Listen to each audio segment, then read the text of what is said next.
Good morning, it's Pastor Jamel Watson, Senior Pastor of Risen Life Church Without Walls, and again we are excited that you chose to tune in and worship with us online this morning. We are actively participating in social distancing, so though we're not together physically, we are technically together in worship, one mind, one spirit, just doing it online. So we're glad that you came to worship with us on today and glad that you are interested in rising with us. We do have to say that this is the day the Lord has made. In spite of what's going on with COVID-19, in spite of the unrest and the anger with the injustice that took place in Minneapolis, it's the day that the Lord has made, and because He made it, we're going to rejoice and be glad in it. We have to take time to acknowledge the pain, the hurt that's been inflicted, and let those who feel a lack of justice and that pain, that we stand with you. A wise man said it like this: if you stab a man in the back with a 9-inch knife, and you only take that knife out 6 inches, you haven't helped that individual. You do not help a person until you've taken the knife completely out of his back, addressed the wound, and cared for that person's pain. And so on today, we want to make sure that we help heal by addressing the hurts, but we acknowledge the only one that can truly heal our hurts, whether it's mentally, physically, emotionally, economically, or otherwise, is Jesus Christ. So we ask that you help us lift up the name of Jesus on today. I want you to stay tuned in the month of June. I have a new exciting sermon series entitled The Intermission that you don't want to miss. But on today specifically, I want you to lock into this word. It's entitled In Between a Mess and a Miracle. Don't miss this word. I definitely believe it's going to impact you. And as always, if our ministry has been a blessing to you, please feel free to donate and give. Help us be the hands and feet of God as we try to help our community, brothers and sisters. God bless you. God keep you. Let's rise together. Let your power fall when your name is called. Prove the doubters wrong. You're still mighty and strong.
I lift my voice to worship you, oh my soul, rejoice. Take joy, my King, in what you hear. Let it be a sweet, sweet sound in your ear. I love you, Lord, and I lift my voice to worship you, oh my soul, rejoice. Take joy, my King, in what you hear. Let it be a sweet, sweet sound in your ear.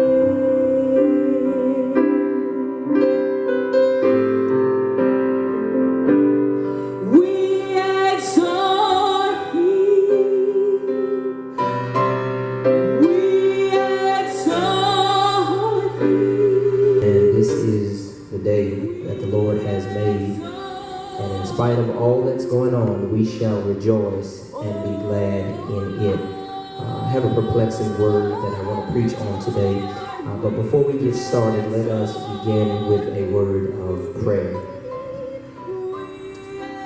Have mercy upon us, O God, according to thy loving kindness. Blot out our transgressions and create in us a clean heart and renew within us the right spirit. Because, God, if we're honest, we all have sinned and come short of the glory.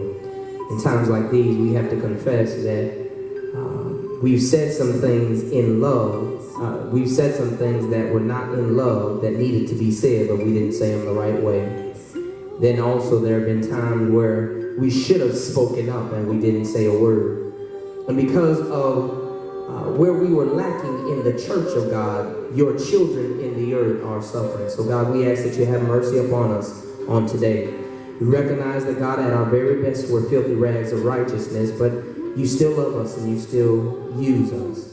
You said in your word that if we, your people who are called by your name, would humble ourselves and pray, seek your face and turn from our wicked ways, you would hear from heaven and heal our land. We stand in need of a healing on today. So God, we ask that you allow this first portion of healing transferred through your word. Speak a word that will heal us, that will deliver us, that might change us in your presence, so that as we hear your word and receive it in our hearts, you might order our steps according to your word. Now, O God, let the words of my mouth and the meditations of my heart be acceptable in your sight. For you are my strength and you are my redeemer. Amen. There is a word on this morning. It's coming out of the book of Mark, Mark chapter 10, beginning at the 46th verse. Mark 10, verse number 46. And I'm reading out of the NIV, but it's still the same word. And the reason is thus, it says, then they came to Jericho, as Jesus and his disciples, together with a large crowd, were leaving the city. A blind man, Bartimaeus, which means son of Timaeus, was sitting by the roadside begging.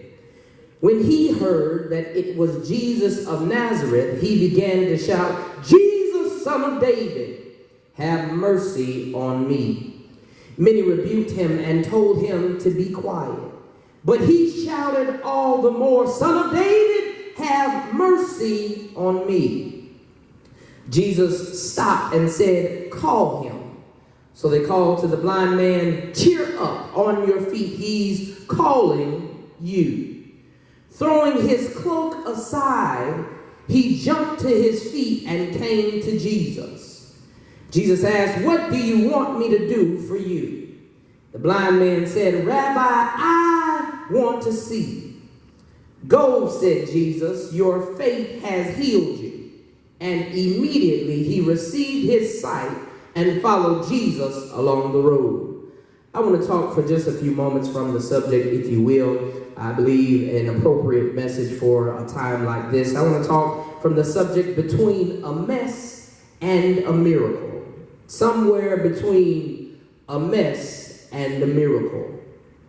A miracle is the result of the imposing of the supernatural upon the natural order of things, so as to bring about results that natural means, manners, and methods cannot produce. It is the involvement of heaven in human affairs, activities, action, and or anatomy, so as to bring about results that only heaven can produce. Having said that, God is still in the miracle working business. And I know CNN doesn't reflect this, but I dare not insult the power of God, the being, benevolence, and behavior of God, in that I must say further that not only is God in the miracle working business, God is the miracle working business. In the Greek, there are several words rendered for the word miracle. There's the word semeion, which translates to mean sign, which is named so to authenticate and validate the worker of the miracle as being a legitimate representative of God. There is the word terra, which translates to mean wonder, and it is named so for its effect on the beholder of the miracle done by the worker. Who is a legitimate representative of God, and therefore the one who sees the miracle is left in awe.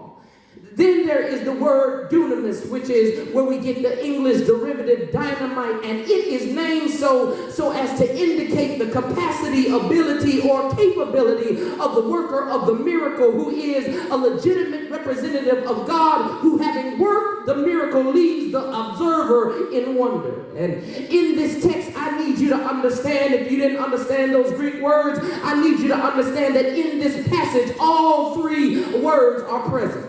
While Jesus, God in flesh, works a miracle by giving or restoring the sight to one who was blind, he concurrently has the objectivity of opening the spiritual eyes of those standing around. And so in that, he further indicates that the real blindness are those who have active optic nerves in the over column of their cranium with 20/20 vision, but can't see. I'm going somewhere.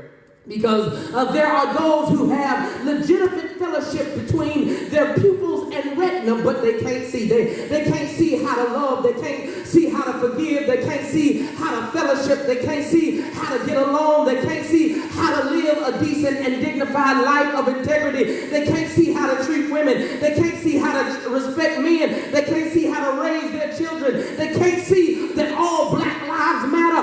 They can't see the bountiful blessings and plans of salvation. They have eyes in their head, but they can't see. And it speaks to the condition of our sinful society, in that society is so blind it accounts for the mega mess that we find ourselves in. I wish I had somebody that could help me preach this thing. And like the one upon whom Jesus worked this miracle to get him out of the situation that he was in, it's going to take a miracle to get some of us out of the mess that we find ourselves in this morning. God help me. In that we serve God. It is crazy to me that we claim to be a nation under God, but we are a nation that is in a mess, and definitely at these times like these in need of a miracle. And to make what was a mess into a miracle, the only thing that we can do is turn to a God who can take a mess, work a miracle, and produce a ministry even out of our own mess that we help to create. I don't know about you, but it blesses my entire being to understand that the God that we serve is able to meet our mess and grant us with a miracle and produce a ministry that might reach the masses, that might change the trajectory of our future. I wish I had a praying church up in here. But the question that must be asked or must be raised to the church, to the nation, to every listening ear, to black children, to white children, to Hispanic and Latino communities. The question that must be asked is, until we get the miracle, what are we going to do about our mess? And I'm so glad you asked that question, because if we could be honest, behind the facade of many of faces, perhaps even assembled in sacred spaces called sanctuary online, there are a lot of people living out Smokey Robinson's song, Tears of a Clown. And in case you don't know what that song entitled, it was a song that about a man who had painted on a clown's face in cosmetic appearance, and the clown's face painted a smile, but underneath the clown is all torn apart. And for many people who come to church, who frequent the pulpit, and who believe in God, who claim to say that we are in a nation that loves God, there is a facade that is painted. And because the truth of the matter is, we look well, we dress well, we array ourselves in robes of righteousness, we rock to the rhythm of Zion songs, shoulder to shoulder with fellow choir members, and when we come into churches and fill up pews, and we stand in pulpits, and we give some divine oratory, some carefully written speech or sermonic expression, that we come to church and we have our dresses and hats and purses and shoes and matching ties and colored shirts and pinstripe suits, and we're splendiferous on the outside, but if the truth be told, all of us are dealing with a mess. Somebody, I wish y'all would help me preach. Many of us got a mess. When we leave the arena of church, we got to deal with a mess when we go back to work. From a global perspective, we have a mess on our hand when we have people more outraged about looting than we have people outraged about somebody dying. That is a mess. And I don't know who I'm talking to this morning, but you have a nation that's been under fire, and we have a nation that is under the microscope. And the question that must be asked is what we're going to do. The first thing we must do is recognize that we are in a mess. And for someone here this morning or listening to my voice who loves the Lord with all your heart and with all your mind and with all your soul and all your strength, and you stay at church and you know all the songs to the church hymns, if you would be honest, when you go back home and when you turn on your television, there are cuss words that might creep into the repertoire of your linguistic speech, because the truth be told, even though you may be a Christian, even though you may love God, if you turn on the TV, you recognize that we're dealing with a mess. And some of us, when we have messy situations that we deal with, some folks seek to soothe their soul with an exquisite indulgence or an exquisite elixir, and we have the nerve to call it spirit. Some of us might modify our mood by affecting our nasal passages with some corrupted chemical that we cooked up in there, some kitchen laboratory, which sends us on an artificial high, only to discover that when you come back down from La La Land, you still got to deal with the problem that didn't leave when you left. I wish y'all would help me preach this. Some of us will try to manipulate situations and manipulate environments and manipulate conditions to fix our circumstances. But the truth be told, when we get finished trying to do this and trying to do that and slip and duck and dive, we have to realize that we have a mess that must be dealt with, and the only way we're going to get out of this mess is for God to give us a miracle. But what do you do when you're in the middle of a mess trying to get to your miracle? Those of us who can be honest, we are dealing with some messy situation, and I recognize that there are some people who tiptoe through the tulips of life, who have no pressure, have no problems, have no pain, and you have no misery and no misfortune and no mishaps, and COVID-19 is not impacting you, and the riots and looting are not bothering you so much. But for everybody else around us, I wish we could be honest this morning and say, God, I'm in a mess, and I need you to minister to my spirit. Because the truth of the matter is, it doesn't matter how saved and sanctified you are, all of us can find ourselves in a mess. I don't care how many Bibles you own or how many scriptures you know, how many verses you can recite. It doesn't matter how often you attend church. It doesn't matter if you pay your tithes and offerings. It doesn't matter if you saved, sanctified, Holy Ghost filled, fire baptized, on your way to heaven filled with God's glory. You can preach. You can be the chairman of the deacon board. You can sing in the choir. You can be the head usher and still be in a mess. And if we're going to get out of the mess that we're in, well, let me correct that. Since we're going to get out of the miracle we're in, we got to recognize that God has a miracle waiting on us. And I don't know what your tenet is or what your belief system has shaped your biblical biography, but I learned during my short stint on this planet that even contemporary clergy who tell me to name it and claim it and receive it and reach up and grab it, I realize that if a change is going to come, sometimes I've got to wait for my change to come. I know we reside in a microwave society that technology has afforded us the finest amenities where all we have to do is press a button or activate a certain lever, and all we need is going to be at our disposal. But I've learned anytime you're working with God and anytime God is willing to work with you, sometimes you're just going to have to wait. I wish I could tell somebody that tomorrow things are going to get better. I wish I could tell somebody that COVID-19 is going to go away tomorrow. I wish I could tell somebody unemployment would cease when you wake up on Monday morning. But the reality of it is, I heard somebody say, sometimes you just got to learn how to wait on God. And they that wait upon him shall be renewed. If you don't believe me, all you have to do is look in your scripture and you will find several passages that point out that you have to, as a good Christian, learn how to wait. Job 14:14 says that all of my appointed days I've got to wait. Psalms 27:14 says, wait on the Lord and be of good courage, and he shall strengthen thine heart. Again, I say, wait. Isaiah 40:31 says, they that wait upon the Lord shall renew their strength. They shall mount up with wings of eagles. They shall run and not get weary. They shall walk and not faint. And when I can't remember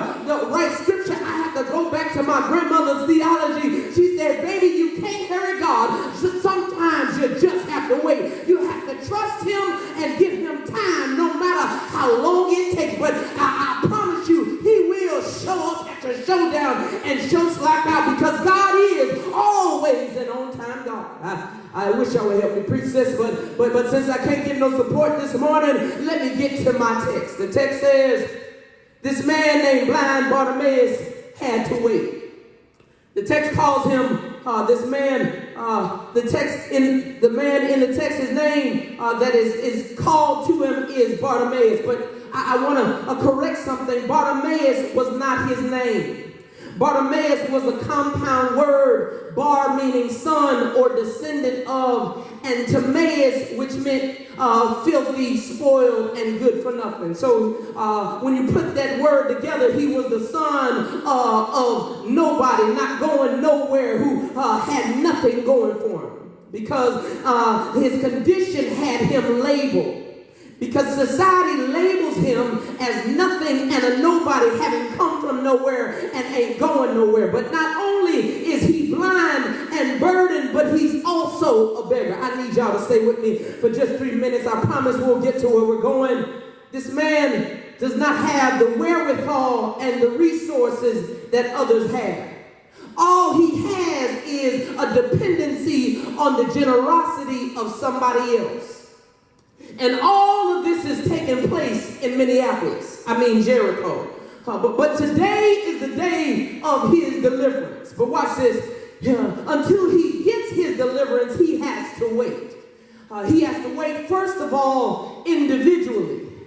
Because there is no indication in the passage that he was accompanied by anyone. He's not identified as Bartimaeus Esquire. He's not identified as Bartimaeus and Company, or Bartimaeus and Friends, or Bartimaeus and Associates, or how we say Bartimaeus and them. He's just called Bartimaeus. And Sometimes, brothers and sisters, when you're waiting on the Lord, those who said they'd be with you, sometimes you'll discover that they're nowhere to be found, and you have to end up having to wait all by yourself. And some folk will try to play your intelligence and suggest that the reason why they didn't show up is because they don't want to see you when you're down. But if I could be honest, that's when I need you to check on me. It's not when I'm up. It's not when everything is going well. It's not when I'm getting justice, but when I'm getting beat down, when I'm being abused, when nobody's speaking for me. That's when I need you to show up on my behalf. Don't help me when I'm doing well. Help me when I'm down and out and I don't have a dollar and a friend. That's when I need you to stand up in my life, because the truth of the matter is many of us have had to wait by ourselves. Not only did he have to wait individually, but watch this. He had to wait individually, but he had to also wait indefinitely. Write that down. This man was waiting individually, but he was also waiting indefinitely. There is no indication in this text as to how long Bartimaeus was out there on that Jericho road. He had to wait until Jesus showed up. I don't know if anybody can hear, can relate to this, but he's in Minneapolis. Jericho. And this is a rough place. People get beat up there. People get robbed there. People get abused there. People lose their lives there. People minding their own business find themselves pinned down on the pavement. He's in Jericho. And watch this. When you're in Jericho, they'll bust the windows out your car. They'll take your stuff. Y'all ain't talking back to me. When you're in Jericho, they'll steal your hubcaps while you're driving. They're breaking your house in Jericho. And church folk are on their way to church. Will just walk right by you in Jericho. I promise you, I'm preaching up in here. I wish I had somebody out there that would say, preach, black man. And I can't tell you when the Lord will open the door to change the generational curses that have impacted not only this present day and age, but so many generations prior to. I'm not clairvoyant enough to tell you when change is going to come and when will the violence cease. I don't read crystal balls. I never called Miss Cleo's psychic hotline. I don't know anything about voodoo, but the one thing that I believe in is I know who can do it. I don't know how long you're going to have to wait, but I declare that if you just hang in there for just a little while longer, I promise you that you will find that there is no secret what God can do, what he's done for others. He will do it for you. But while you're in the middle of your mess trying to get to a miracle, you got to learn how to wait where you are and lift up your hand and say, Lord, I do trust you. Lord, I will praise you. I will bless the Lord at all times, and his praises shall continually be in my mouth in spite of what I see with my eyes. This man had to wait individually. This man had to wait indefinitely, but also, check this. Most of y'all may have not have saw this in the text, but not only did he have to wait individually, not only did Bartimaeus have to wait indefinitely, but he had to wait outside. And for some reason, he has a coat with him, because when he sees Jesus, he says he casts his cloak off. So for some reason or another, Bartimaeus had a coat with him. And I came to the conclusion that he had a coat for one of two reasons. He had a coat either because it's cold outside, or he has to have a coat on to have something that will protect him from the heat or the dust.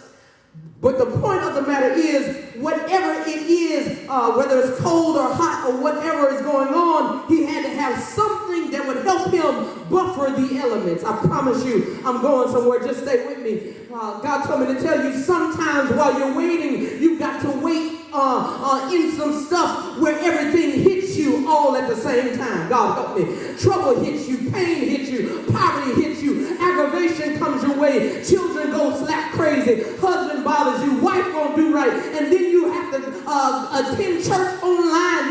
You don't have the benefit of slapping and high-fiving your neighbor, the place where you ought to get some relief and serenity.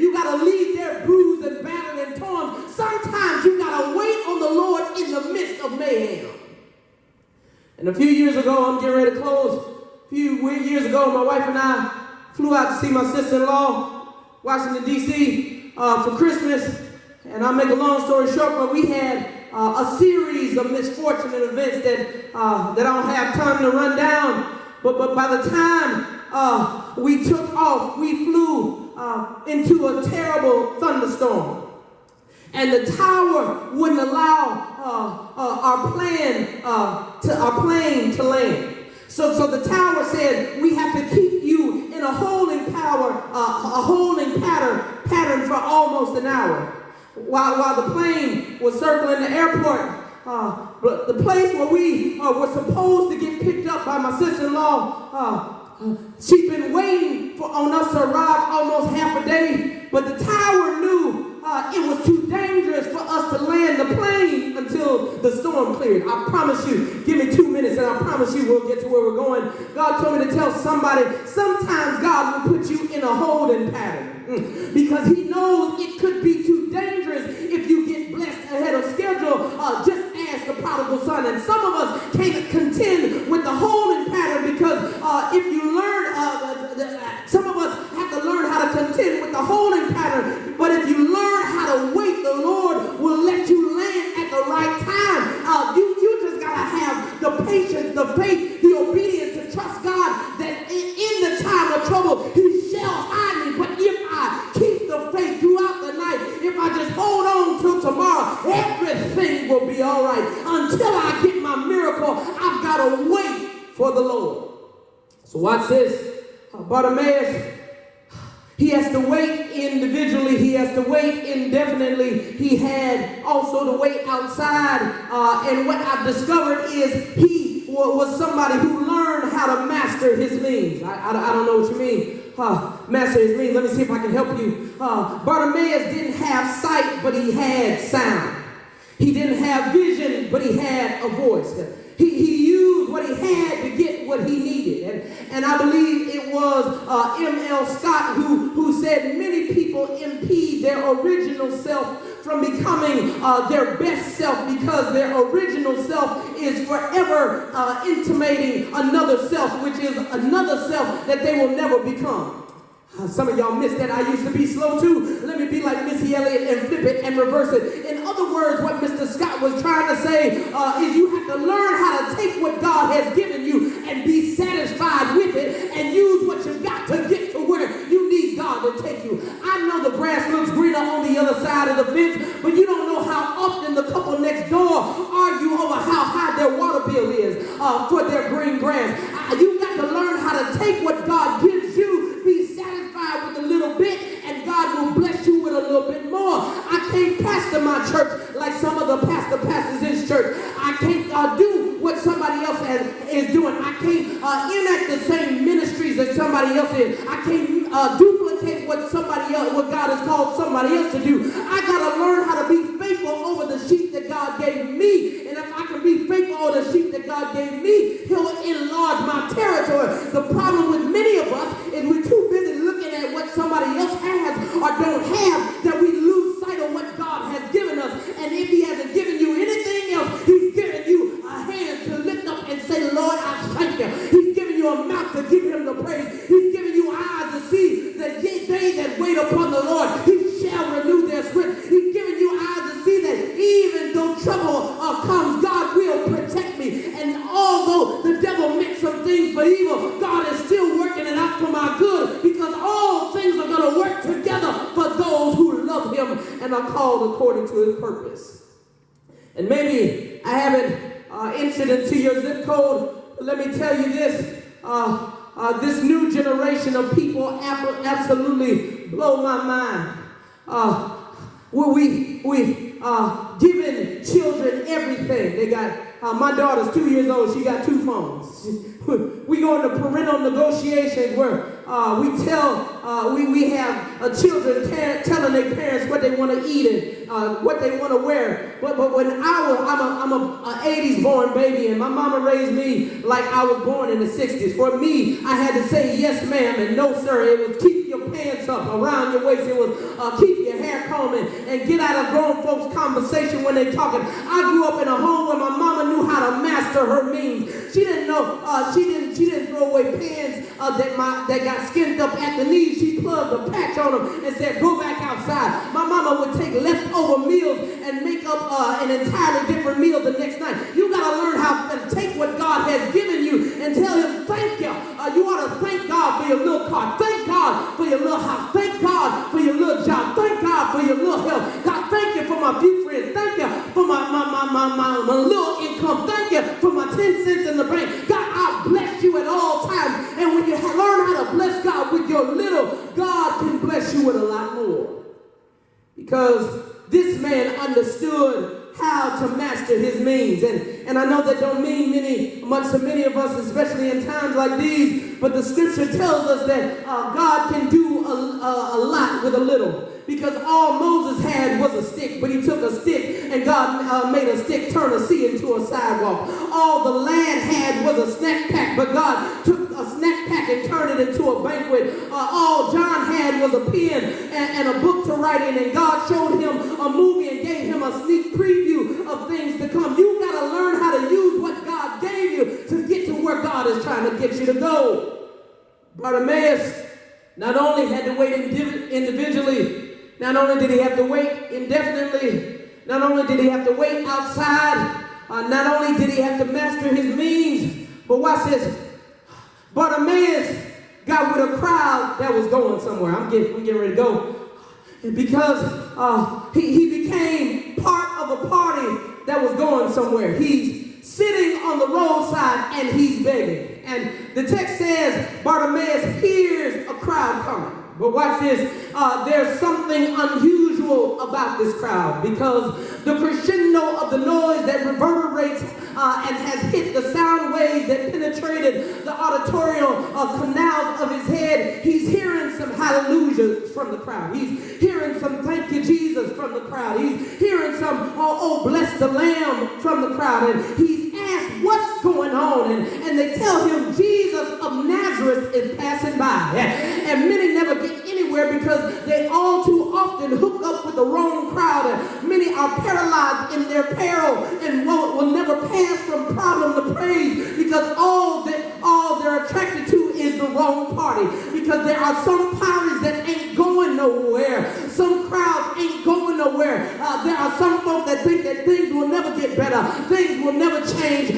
We shall never overcome. And I came to tell somebody, if you're hanging with that crowd, you're in a crowd that's heading nowhere. You got to feel yourself or take part in join a crowd that will scream at the top of their lungs, who are professional praisers, who can say, I may not have everything that I want. Things may not be as well as they are, but I thank God that the God I serve, I believe he still hears and answers prayer. And I believe though they slay me, yet will I trust him, because God is on my side. I got to hook up with a crowd that's going somewhere. You got to hook up with the right crowd. But before you get too excited, I gotta park here and warn you, this crowd, even though it's a better crowd than negative crowds, this crowd ain't perfect either. Because some folk in the crowd have gotten their blessing but could care less if anybody else gets blessed. Because watch this, the text says Bartimaeus was calling on the Lord and somebody told him to shut up. It's strange to me when some folk can get their breakthrough, when some folk can get their justice, when some folk can get their piece of the pie. They can care less if you get yours. But instead of being quiet, I heard Bartimaeus shout even louder. He said, Jesus, thou son of David, have mercy upon me. If you're going to raise your voice in righteous indignation, you need to know who you're talking to. CNN may not fix your problem. MSNBC may not fix your problem. Fox News ain't going to work it out. The White House can't fix it. Congress can't fix it. But I heard David say, I cried unto the Lord and he heard my cry. You got to shout even louder to the God that you serve. And so I think, give me 1 minute and I'm getting ready to close. I think here's a good place to tell somebody, don't let nobody keep you from calling on the Lord until you get his attention. Because the folk that told Bartimaeus to be quiet all had eyes. So I need to tell somebody, don't let nobody make you feel dumb because you're lifting up your voice. Because those that are telling you to shut up don't need what you need. If you need a breakthrough, you can't worry about who looking at you and saying, I wish you would shut up. If you need deliverance, you can't worry about who rolling their eyes and popping their teeth and bumping their gums and breathing like they about to have an asthma attack. You got to learn how to continue to lift your eyes towards the hills from which cometh your help, and continue you to lift your voice up into heaven. He's in the right crowd and he summons the Savior. And watch this. He said, Jesus, Son of David, have mercy on me.